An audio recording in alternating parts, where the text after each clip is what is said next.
Благодарам, професорке. Почитувани присутни, драги колеги, партнери и приятели. Ми представува големо задоволство во мое лично име, во име на Министерството за внатрешни работи на Република Македонија, да ви посакам добре дојде во Охрид и во Република Македонија. Особено ме радува можноста да се обратам вам, почитувани представници на службите за обезбедување на VIP личности и објекти од земјава и од регионот, и пред се да ви се заблагодарам за посветеноста на службата во која што работите и за предосторожност. Нашиот живот е во ваши раце.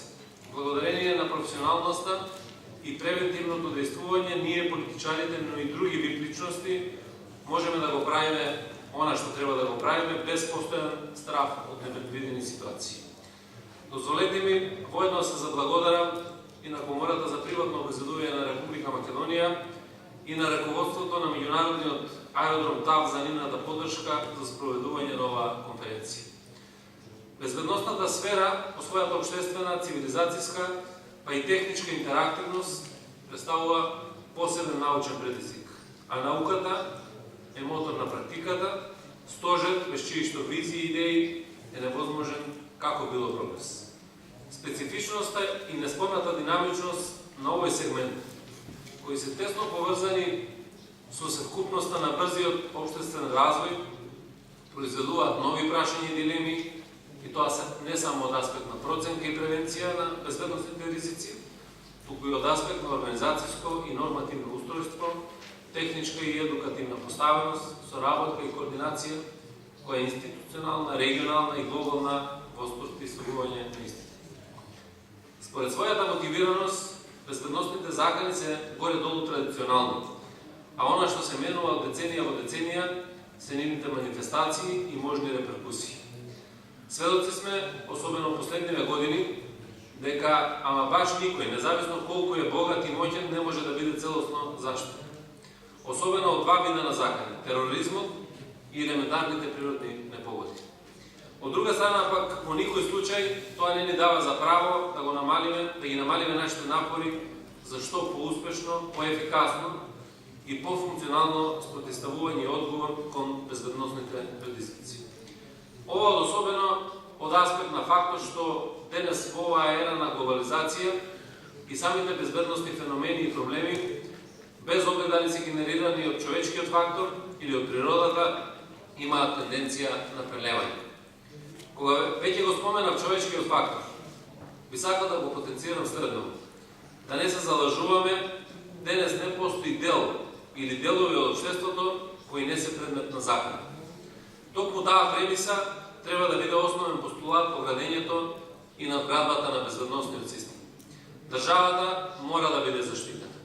Се разбира не од граѓаните, туку во интерес на граѓаните кои ја представуваат и смислата за постоење на државата.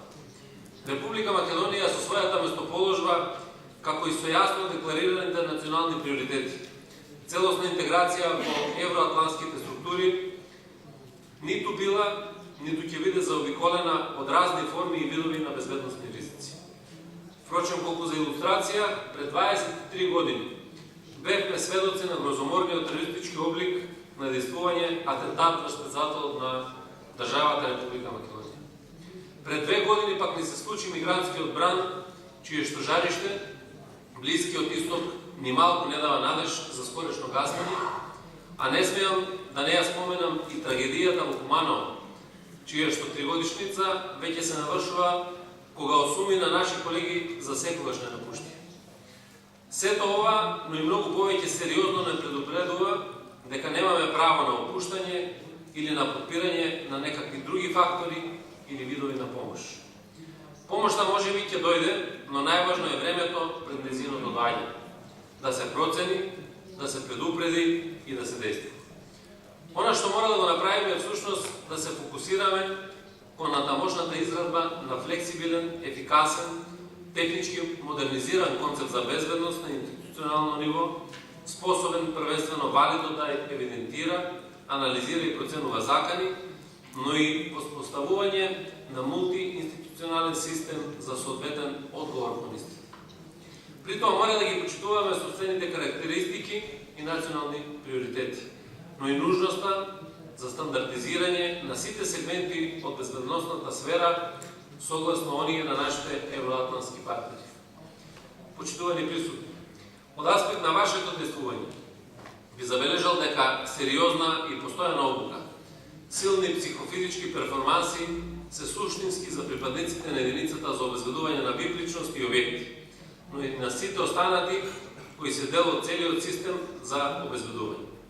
И ако ова не е доволно, останува комплетната посветеност, можеби и доживотната обука, љубовта кон професијата, пожртвуваноста кон заштитата на животот. Обезбедувањето е ризична професија, која бара максимален ангажман, посветеност и концентрација.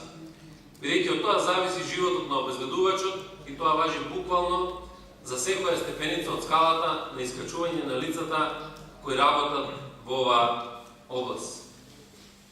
Колку е важно да бидете професионални и подготвени, мислам дека и Република Македонија најдобро знае, меѓутоа и јас како учесник од еден обид за уставно нарушување на поредокот во Република Македонија на 27. април 2017 година, кога една организирана група влезе во собранието на Република Македонија со цел да убие неколку претеници.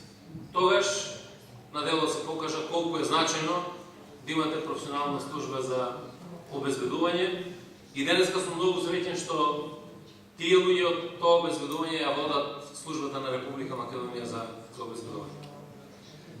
Драги колеги, во оваа наша работа, борбата против криминалот, тероризмот, фанатизмот се соочуваме и со најгрозоморни, непоимливи начини на действување на човекот. Но не смееме ниту да попуштиме, ниту да се откажеме. Заканите кон безбедноста се менуваат секој ден, а тоа само по себе бара инвентивност во смисла на изнаување на нови методи и техники, но и задржување на присебност во моменти кога се чини дека е тоа невозможно. Благодарам на